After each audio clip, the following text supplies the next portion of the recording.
àyẹ̀wò òkú ọ̀dọ́mọdé olórin tàkasúfèé Destiny Boy tí ìjọba ṣe ṣàfihàn ohun tó ṣokùnfà ikú rẹ̀.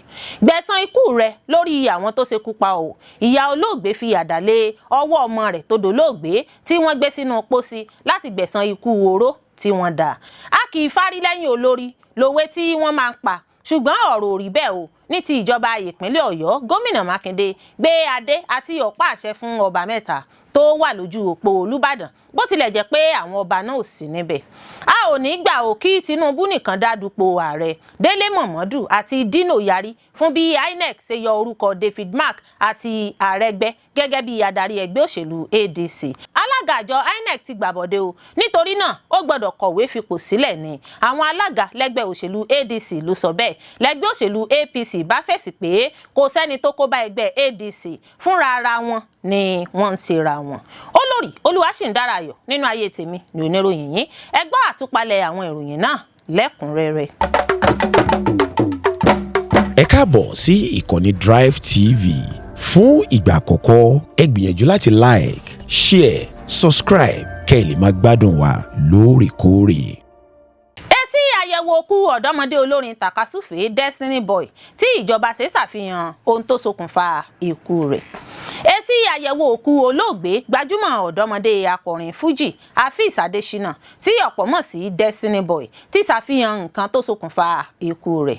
Lọ́jọ́ 17 oṣù kìíní ọdún 2026 yìí ni ọ̀dọ́mọdé olórin náà kú lójijì lẹ́ni ọdún 22 22 years. Bí ikú rẹ̀ sì ṣe ká ọ̀pọ̀ èèyàn lára ló jẹ́ kí wọ́n rọ ìjọba láti ṣe àyẹ̀wò òkú rẹ̀ kí wọ́n sì fìdí nǹkan tó ṣekú pa múlẹ̀.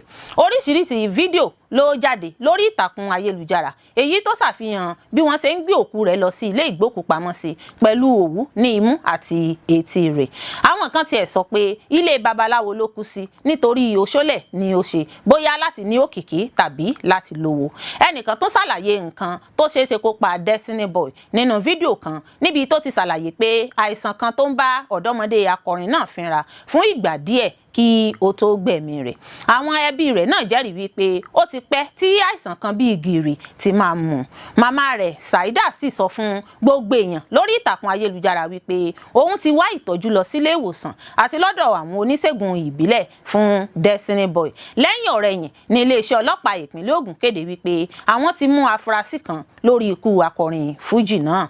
Alukoro iléeṣẹ́ ọlọ́pàá ìpínlẹ̀ Ògùn DSP Babáṣèyí Olúṣèyí sì sọ pé àwọn ti gbé ẹjọ́ náà lọ sí ẹ̀ka SCID ọlọ́pàá fún ìwádìí kíkún. Èsì àyẹ̀wò òkú Destiny Boy jáde lẹ́yìn oṣù méjì, àmọ́ agbẹnusọ iléeṣẹ́ ọlọ́pàá DSP Babáṣèyí sọ fún ìwé ìròyìn Daily Trust ní ọjọ́ Ẹtì wípé àyẹ̀wò òkú Destiny Boy fìdí rẹ̀ múlẹ̀ pé àpọ̀jù oògùn tramadol àti methamphetamine wà lára ọ̀dọ́mọdé olórin náà.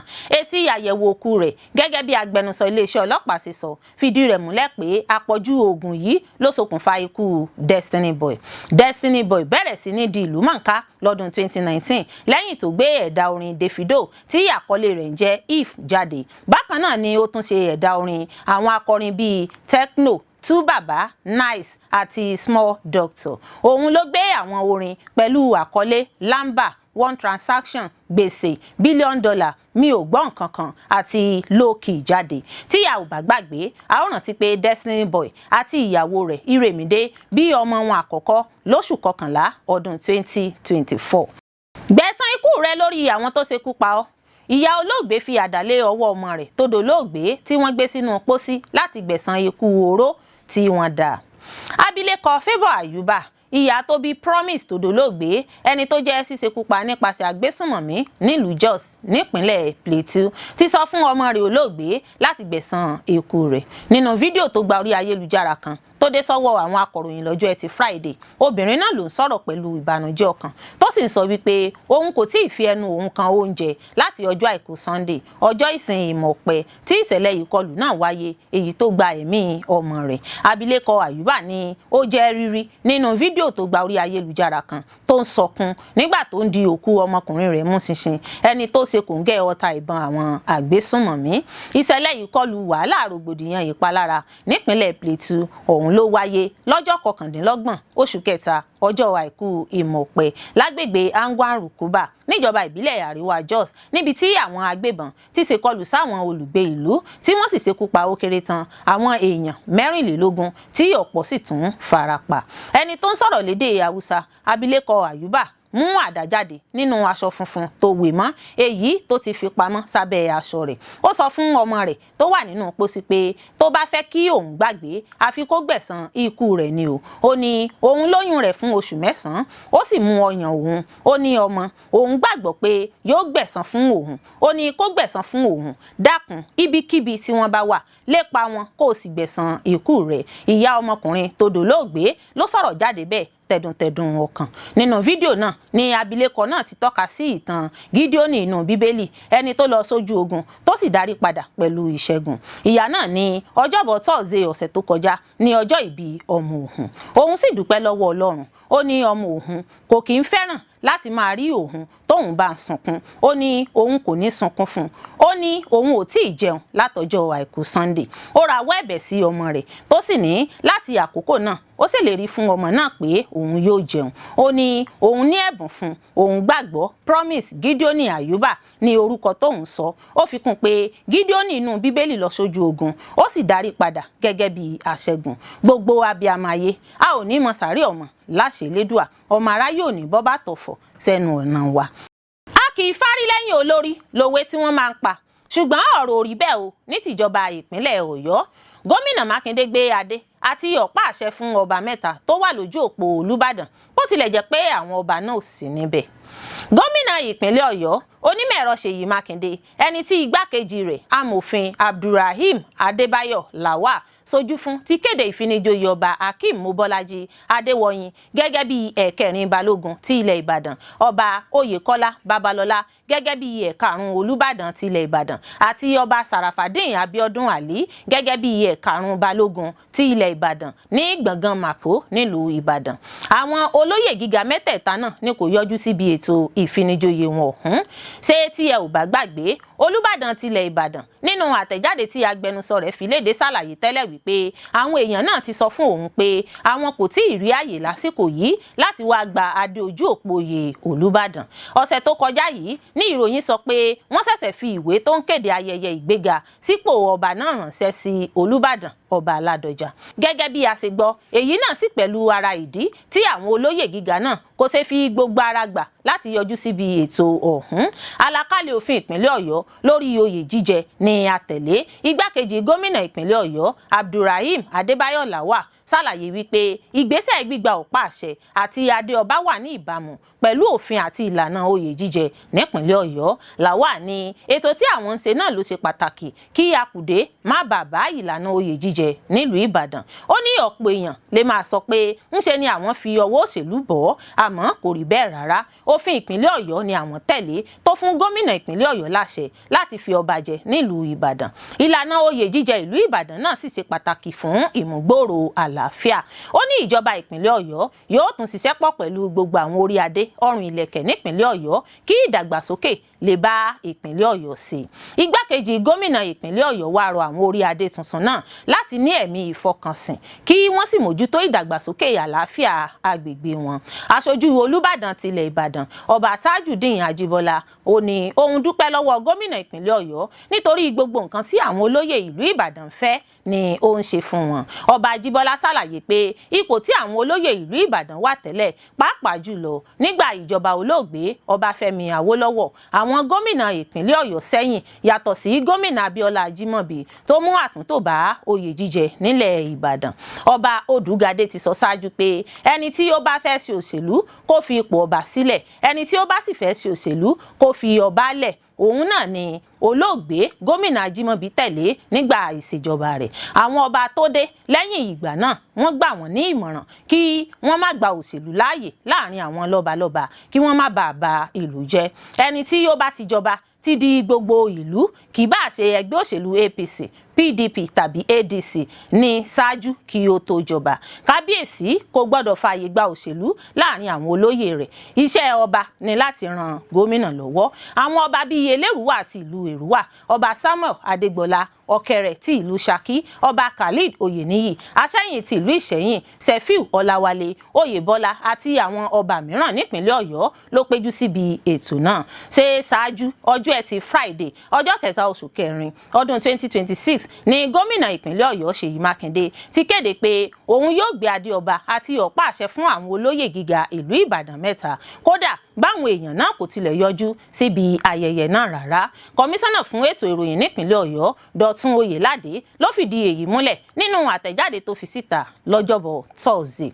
Àwọn tí Mákindé fẹ́ fi jọba náà ni Sarafadeen Ali tí í ṣe sẹ́nẹ́tọ̀ tó ń sojú gúúsù ìpínlẹ̀ Ọ̀yọ́, ẹni tí wọ́n gbéga sí ipò ẹ̀karùn-ún Balógun. Ẹnì kejì ni Bọ́lájí Adéwọ̀yìn tí wọ́n sọ di ẹ̀kẹrin Olúbàdàn, àti Kọ́lá Babalọ́lá tí wọ́n gbéga sípò ẹ̀karùn-ún Olúbàdàn. Lẹ́yìn ìgbéga yìí ni àwọn olóyè náà yóò di ọba ní agbègbè tí kò wá wọn ti wá, tí wọn yóò sì bọ́ sínú ìgbìmọ̀ àgbà oyè olùdámọ̀ràn sí Olúbàdàn. Ṣùgbọ́n ìròyìn sọ pé àwọn tí Mákindé fẹ́ gbéga náà kò gbáradì, kò sí ìrọ̀kẹ̀kẹ̀ pé wọ́n tilẹ̀ fẹ́ dá sí ọ̀rọ̀ àgbéga tó sún wọn síwájú nínú ipò ọba náà.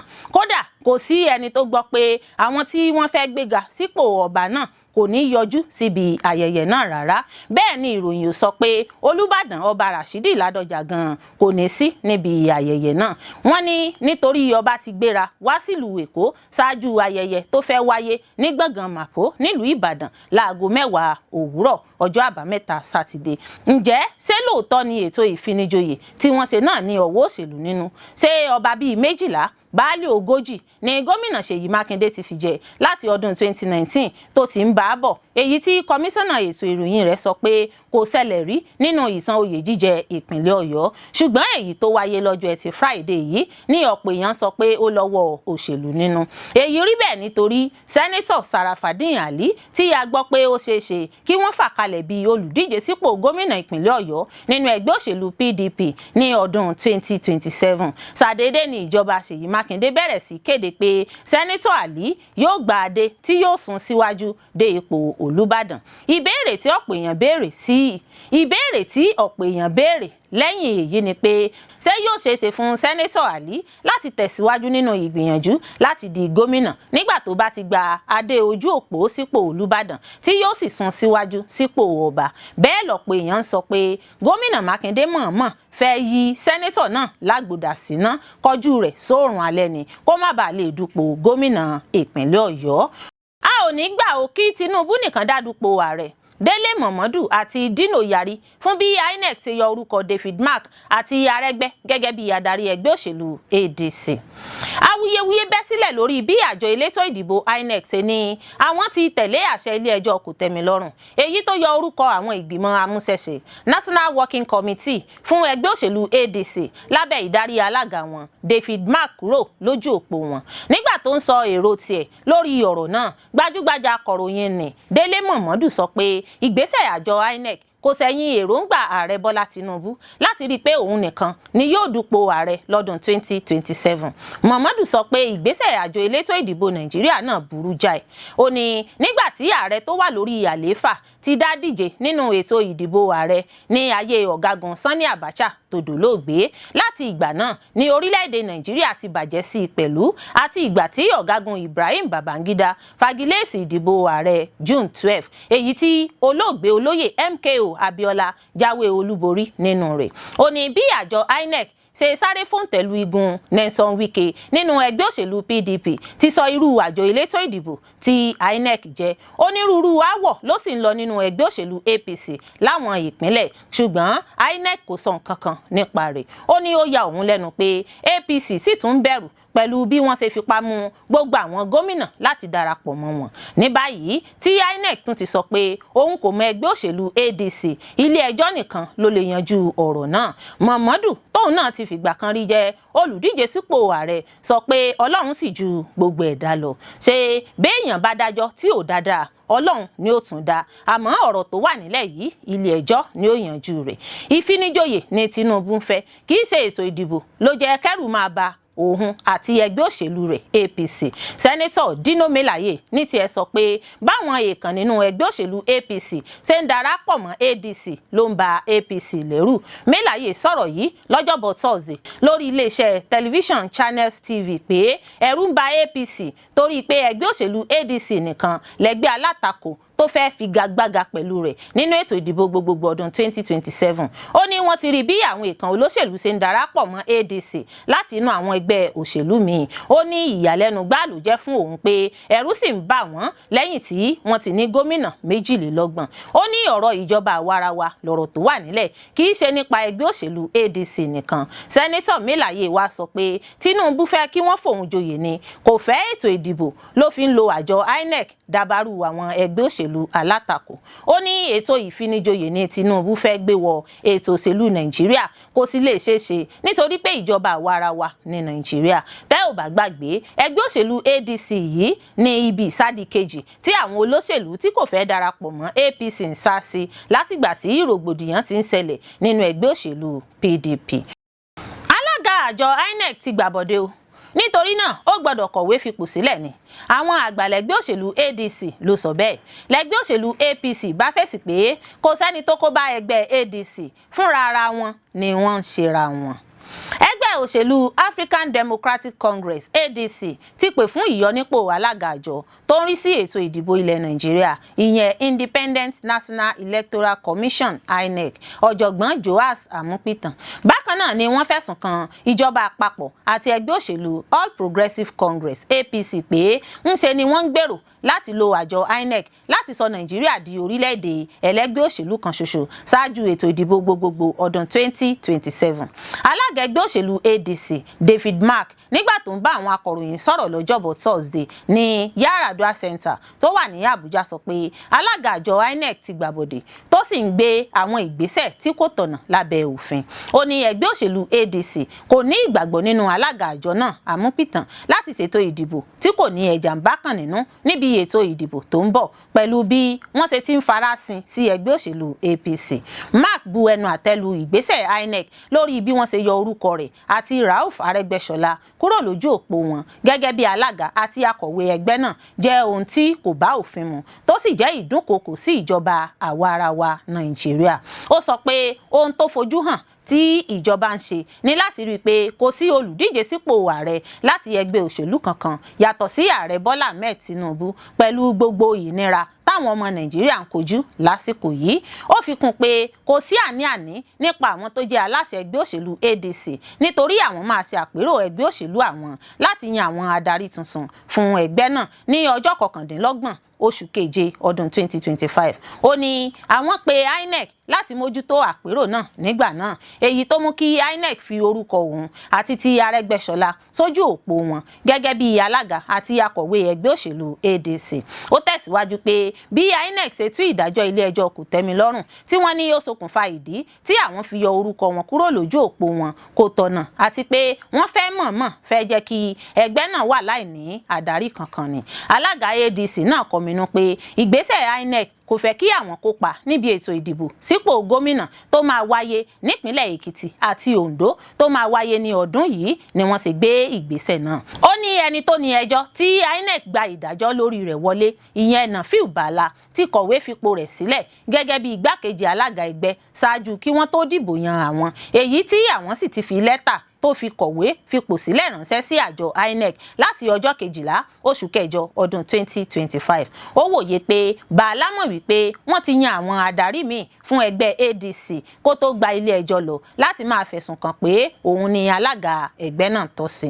Mark fẹ̀sùn kàn pé INEC ń tú ìdájọ́ ilé ẹjọ́ bí ẹni pé ìdájọ́ náà kò yé wọn tó sì jẹ́ pé wọ́n mọ̀ọ́mọ̀ ń tẹ ẹ̀tọ́ ìṣèjọba àwa-ara-wa rì ní Nàìjíríà ni. Ó wá sọ̀rọ̀ ìdánilójú rẹ̀ pé àwọn máa tẹ̀síwájú pẹ̀lú àpérò àwọn, kò pọn dandan kí àjọ INEC wà níbẹ̀. Ó ní àwọn ti jẹ́ kí INEC mọ̀ nípa àpérò náà tí wọ́n sì ti jẹ́ kó yé àwọn pé àwọn ti gba ìwé náà wọlé ṣáájú. Ó fi kún pé gbogbo ètò ẹgbẹ́ náà ló máa tẹ̀síwájú lábẹ́ ìdarí òun àti pé kò pọn dandan fún aṣojú INEC láti wà níbi àpérò àwọn. Ọ̀rọ̀ yìí làwọn àgbàlẹ́gbẹ́ òṣèlú ADC sọ. Lẹ́gbẹ́ òṣèlú APC bá sọ̀kò ọ̀rọ̀. APC fèsì ní ìdáhùn sí àwíjàre ẹgbẹ́ òṣèlú ADC pé wọ́n lo agbára wíwà ní ìjọba fáwọn ni àti pé APC fẹ́ kí Nàìjíríà jẹ́ ẹgbẹ́ olóṣèlú kan ṣoṣo tí í ṣe APC ni. Nínú àtẹ̀jáde tí akọ̀wé àpapọ̀ ẹgbẹ́ òṣèlú APC Felix Morka buwọ́lù lọ́jọ́bọ̀ Thursday ló ti ní kò sẹ́ni tó kó bá ẹgbẹ́ òṣèlú ADC, ẹgbẹ́ náà fúnra rẹ̀ ni kò mọ bó ṣe ń lọ. Ẹgbẹ́ òṣèlú APC nínú àtẹ̀jáde náà sọ pé ẹgbẹ́ tí kò fìgbà kan wà láyé ní ADC. Ó ní bí wọ́n ṣe gbé e kalẹ̀ ní ohun tí ó bàjẹ́ ti tẹ̀lé wa, wọ́n ṣẹ̀ṣẹ̀ mọ ohun tó ṣẹlẹ̀ báyìí ni. Ó ní ìgbà tí igun David Mark àti Rauf Arẹ́gbẹ́ṣọlá ń darí wọnú ẹgbẹ́ náà bí apàṣẹ láìlérò àti ètò kankan tí wọ́n fi gba ẹgbẹ́ náà lọ ló lòdì sí òfin, tí wọ́n fi tàpá sí òfin tó de ìlànà tòótọ́ tí ó gbé ẹgbẹ́ náà kalẹ̀. Àtẹ̀jáde APC ọ̀hún sọ pé ADC ló fi ọwọ́ ara rẹ̀ kọ kádàrá rẹ̀ bó ṣe fẹ́. Wọ́n tẹ̀síwájú pé bí INEC ṣe lé wọn dànù wà ní ìbámu pẹ̀lú àṣẹ ilé ẹjọ́, ó sì bá ìlànà ìdìbò àti ìjọba àwarawa mu. APC sọ pé ohun tí ojú ẹgbẹ́ tó bá fi wàdùwàdù ṣe nǹkan máa ń rí ní ADC ń rí yẹn. Àìmọ̀ ohun tó kàn ló mú ADC máa dá ẹgbẹ́ òṣèlú ADC lẹ́bi fún ìṣubú wọn. Ẹgbẹ́ APC sọ pé ADC kò ní nǹkan kan tó lè ṣe ju àtakò lọ. Wọ́n ní ó jọ pé iṣẹ́ kan gbòógì tí wọ́n dojúkọ náà ni ṣíṣe àtakò àwọn. Lórí ọ̀rọ̀ yìí ni àwọn èèyàn kan ti bẹ̀rẹ̀ sí sọ pé INEC ṣèkànnì fún bó ṣe yọ àwọn adarí ẹgbẹ́ òṣèlú ADC kúrò lórí àtẹ. Àwọn èèyàn náà sọ pé níṣẹ́ ló yẹ kí wọ́n yọ ọ̀jọ̀gbọ́n Joas Amupitan tó jẹ́ alága INEC kúrò nípò rẹ̀ nítorí ó mọ̀ọ́mọ̀ kọ ojú ẹgbẹ́ ADC sí oòrùn alẹ́ ni. Wàyí o, àjọ INEC náà ti wá fèsì padà fún ẹgbẹ́ òṣèlú ADC àtàwọn èèyàn míì. Nígbà tí INEC ń fèsì sí èyí nínú àtẹ̀jáde tó fi síta lọ́jọ́rú Wednesday, èyí tí Adédayọ̀ Òkètọ́lá tí í ṣe akọ̀wé ìròyìn fún alága àjọ INEC buwọ́lù, àjọ náà sọ pé àwọn tó ń sọ̀rọ̀ yìí lẹ́tọ̀ọ́ láti sọ èrò ọkàn wọn lábẹ́ òfin. INEC sọ pé ṣùgbọ́n wọ́n ní láti mọ̀ pé lára òfin orílẹ̀-èdè Nàìjíríà ní ìdásílẹ̀ àjọ elétò ìdìbò wà. Wọ́n fi kún pé abala 157 òfin ọdún 1999 ló ń rí sí ìyànsípò, àsìkò tí alága yóò lò àti ìyọnípò alága INEC. Láfikún, àjọ náà sọ pé kò sẹ́ni tó mọ igun David Mark tẹ́lẹ̀ bí kò ṣe pé ọjọ́ kẹsàn-án oṣù kẹsàn-án ọdún 2025 ni wọ́n ṣẹ̀ṣẹ̀ dé. Èyí sì jẹ́ ọjọ́ keje lẹ́yìn tí ẹjọ́ dé ilé ẹjọ́ gíga. Àjọ INEC tẹ̀síwájú pé àṣẹ kóòtù kò tẹ́mi lọ́rùn tí òun àti gbogbo èèyàn ní Nàìjíríà gbọ́dọ̀ tẹ̀lé lòun lò fún ADC, kì í ṣe títẹ̀ ẹ̀tọ́ wọn mọ́lẹ̀ rárá. Ó ní INEC kì í ṣe àjọ tó ń pè fún ẹgbẹ́ òṣèlú kan ṣoṣo. Àwọn ti fi ààyè ìjọba àwarawa sílẹ̀ dáadáa pẹ̀lú bí àwọn ẹgbẹ́ bíi Democratic Leadership Alliance DLA, Nigerian Democratic Congress NDC àti National Democratic Party NDP ṣe ṣẹ̀ṣẹ̀ fi orúkọ sílẹ̀ tí àwọn sì gbà wọ́n, èyí tó mú àpapọ̀ ẹgbẹ́ òṣèlú náà jẹ́ 22 báyìí 22. Àjọ náà sọ pé ó ṣeéṣe kí àwọn ìgbésẹ̀ kan má tẹ́ àwọn èèyàn lọ́rùn nígbà tó bá wáyé lágbo òṣèlú, ṣùgbọ́n ohun tó ṣe kókó ni pé òun dúró lórí mímú ìdìbò tí kò lẹ́jọ́ nínú dání.